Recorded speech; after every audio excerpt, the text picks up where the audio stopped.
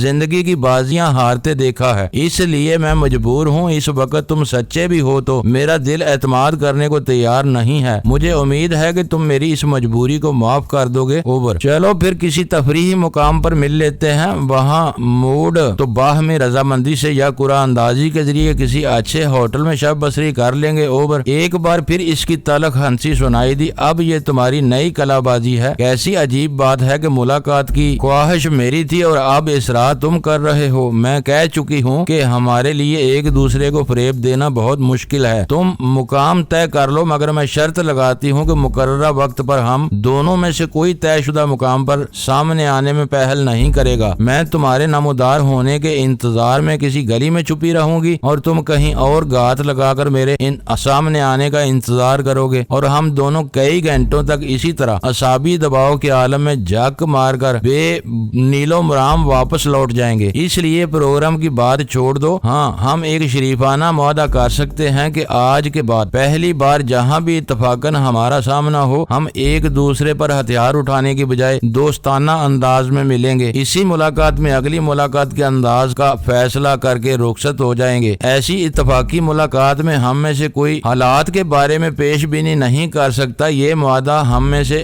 بالادست کی عہد پروری کا امتحان ہوگا، کیونکہ ملنے یا مارنے کا اختیار اسی کو حاصل ہوگا، اور اگر وہ بدعہدی پر اتر آیا تب بھی زیادہ سے زیادہ وہی ہوگا جو معاہدے کے بغیر ہوتا ہے۔ وہ بالادست میں بھی ہو سکتی ہوں اور تم بھی۔ بولو یہ منظور ہے؟ اوور ویرا بہت گاگ اور شاطر تھی، وہ فوراً ہی میری نئی تجویز کی تہہ تک پہنچ گئی تھی، اس لیے میں نے اس کا پیش کیا ہوا شریفانہ معاہدہ قبول کر لینا ہی مناسب سمجھا، کیونکہ موقع آ جانے پر اس پر عمل کرنے یا نہ کرنے کا انحصار بالادستی کی ثوابدید پر تھا۔ میں حاوی ہوتا تو اسے گولی مار دیتا، وہ حاوی ہوتی تو معاہدے کی دہائی دے کر اسے کسی انتہائی اقدام سے روکنے کی التجا کر سکتا تھا۔ وہ مان لیتی تو سودا خسارے کا نہیں تھا، اور نہ بھی مانتی تو مجھے یہ ملال نہ رہتا کہ اس نے کس چال سے بازی کا رخ پلٹا تھا۔ چلو یہ معاہدہ ہی تسلیم کیے لیتا ہوں۔ میں نے کہا تم ملو گی تو دیکھ لینا کہ میرے دل میں کوئی کھوٹ نہیں ہے۔ میں تمہیں غزالہ پر فوقیت نہیں دیتا، مگر پھر کہتا ہوں کہ غزالہ کے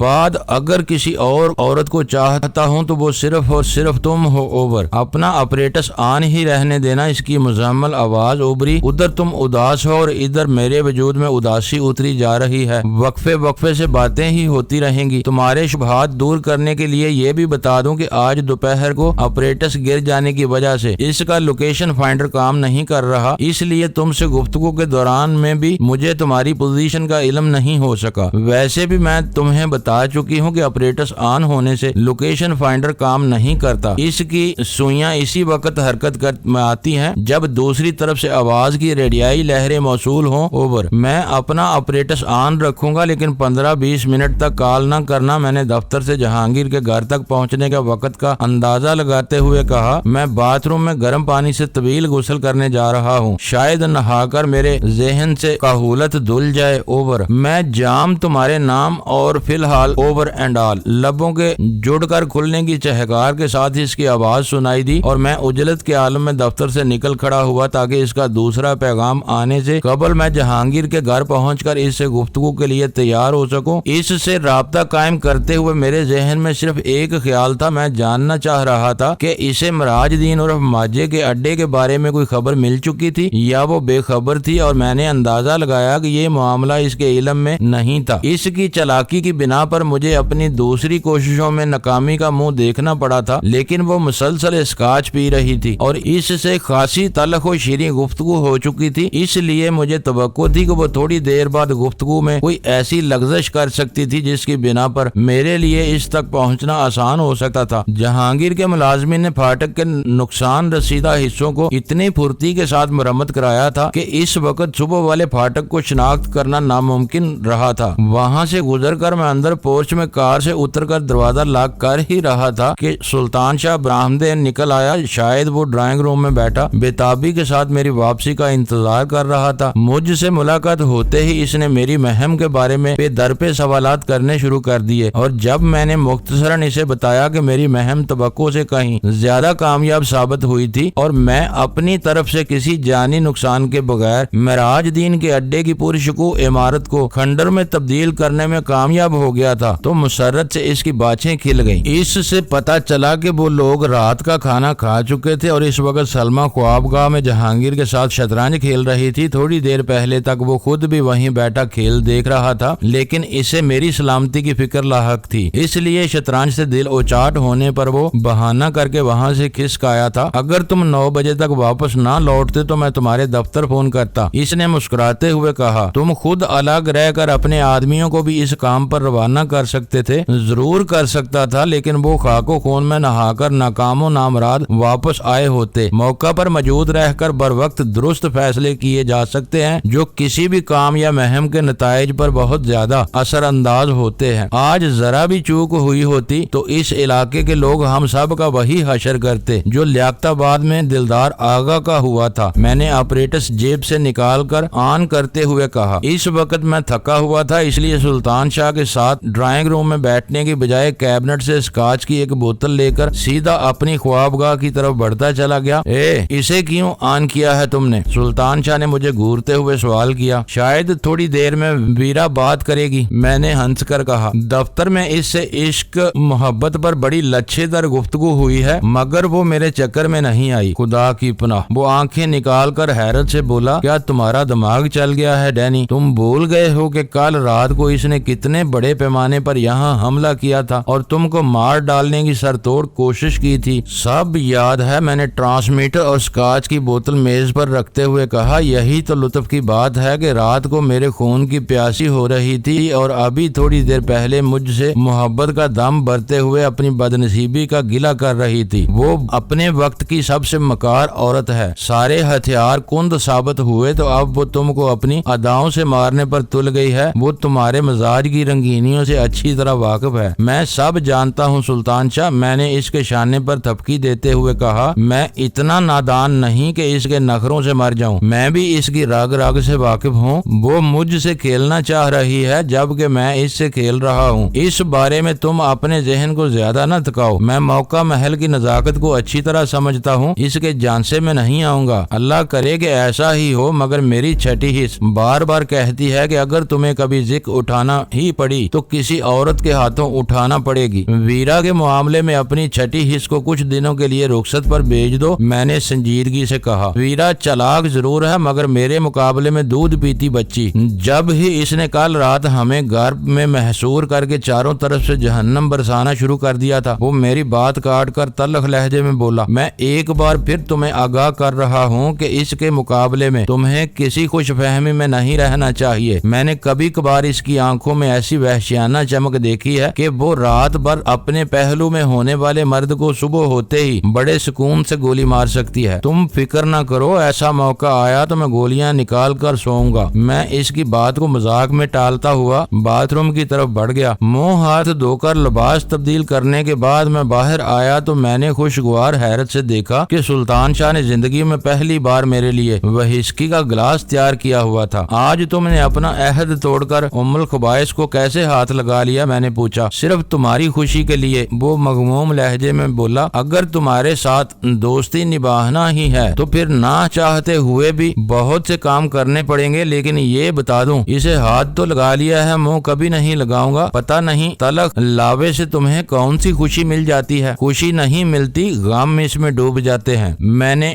دل ہی دل میں ویرا کی مے نوشی کا تصور کر کے اپنے لب تر کرتے ہوئے کہا، اور میری زندگی ابتدا ہی سے غموں کے بوجھ سے دبی رہی ہے، ان سے نجات مل گئی تو یہ بھی چھوٹ جائے گی۔ مجھے حیرت تھی کہ باہر میری کار کے انجن کی آواز سن کر بھی جہانگیر یا سلمہ میں سے کسی نے خبر گیری کی ضرورت نہیں سمجھی تھی، لیکن سلطان شاہ نے بتایا کہ وہ دونوں دنیا مافیا سے بے خبر شطرنج میں اس طرح منہمک تھے جیسے ان کی عاقبیت کا فیصلہ اسی بازی کے نتیجے پر منحصر تھا۔ تم کیا کر آئے؟ چند گھونٹ میدے میں اتارنے کے بعد مجھے یاد آیا کہ میں نے دوپہر کو سلطان شاہ کو بھی کوئی کام بتایا تھا جس کے بارے میں وہ خاموش تھا۔ ہربرٹ کاراویلی بہت پرعزم افسر ہے اور پورے تیاریوں کے ساتھ یہاں آیا ہے۔ سلطان شاہ نے اپنا مدعا شروع کیا۔ وہ اپنے ساتھ ایک سراگر سا کتا بھی لایا تھا، سیٹھ حبیب جوانی کی ذاتی استعمال کی ان اشیاء پر جو گرفتاری کے وقت اس کی تحویل سے برآمد بعد سیل کر دی گئی تھی۔ وہ کتا ایئرپورٹ پر کسٹم والوں کے ان کتوں کے ساتھ کڑی نگرانی میں رکھا گیا تھا جو مسافر سامان میں منشیات کا سراغ لگاتے ہیں، لیکن آج صبح زہر دے کر اس کتے کو ہلاک کر دیا، جبکہ کتوں والے میں کسی غیر متعلقہ شخص کی رسائی ناممکنات میں سمجھی جاتی ہے۔ کتے کی ہلاکت کی اطلاع ملنے پر ہربرٹ جائے واردات کا معائنہ کرنے ایئرپورٹ آ گیا تھا۔ وہاں سے واپسی پر ایئرپورٹ سے ذرا آگے ایک چلتی کار سے اس پر قاتلانہ حملہ کیا گیا، گولیاں اس کے چہرے اور بازو پر لگیں اور اب وہ جناح ہسپتال میں زیر علاج ہے۔ قاتل پکڑے گئے یا فرار ہو گئے؟ اس کے خاموش ہوتے ہی میں نے سوال کر ڈالا۔ صرف اتنا دیکھا گیا کہ وہ سفید ایکارڈ تھی جس میں 4 افراد سوار تھے، وہ لوگ فائرنگ کرتے ہوئے فرار ہونے میں کامیاب ہو گئے، کیونکہ حملے میں ہربرٹ کاراویلی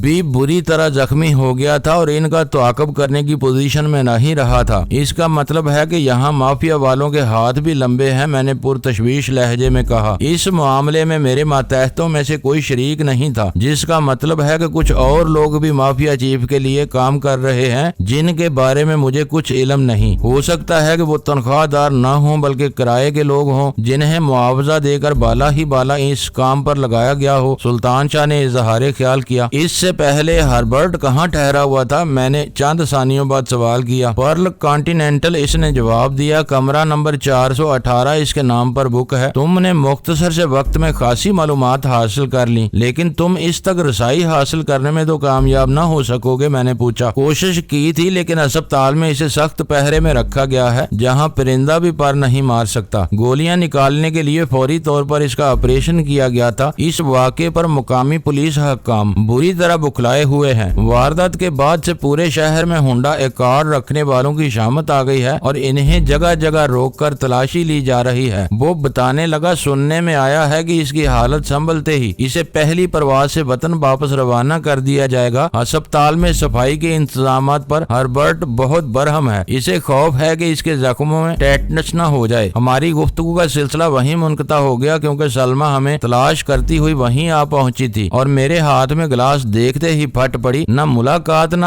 دعا سلام، کب کے پیاسے تھے جو آتے ہی گلاس بھر کے بیٹھ گئے۔ میں سارے گھر میں ڈھونڈتی پھر رہی ہوں، مجھے پتا چلا تھا کہ خوابگاہ میں مارکے کی بازی ہو رہی ہے، اس لیے رنگ میں بھنگ ڈالنا مناسب نہیں سمجھا۔ جیت کس کی ہوئی؟ پوری بازی کھیلتے تو میں ہی جیتتی۔ پسند کا موضوع میسر آتے ہی وہ ٹھنڈی پڑ گئی۔ جب ہار سامنے نظر آنے لگی تو انہوں نے سار میں درد کا بہانہ کرتے ہوئے بازی الٹ دی۔ بوتل اٹھاؤ تو تمہارے ہی کمرے میں چلتے ہیں، میں نے گلاس لے کر اٹھتے ہوئے کہا۔ سلطان شاہ نے آپریٹس اٹھا لیا تھا جو میں نے آتے ہی آن کر دیا تھا۔ وہاں پہلے سے بوتل موجود ہے، وہ جلے کٹے لہجے میں بولی، اسے یہیں اپنے سرہانے رکھ دو۔ یہ مشورہ بھی مناسب ہے، میں نے اسے چڑھانے کے لیے ہنستے ہوئے کہا، اور وہ غضب آلود نگاہوں سے مجھے گور کر رہ گئی کیونکہ اس سے زیادہ اس کے بس میں کچھ نہیں تھا۔ جہانگیر کس جیتے ہوئے راجا کی طرح اپنی خوابگاہ میں وسیع و عریض بستر پر دراز تھا۔ مجھے دیکھتے ہی اس نے پھرتی سے اپنا بستر چھوڑ دیا اور مسرت آمیز لہجے میں بولا، اوہ تم تو باہر سے ہی گلاس لیے چلے آ رہے ہو اور میں گھر میں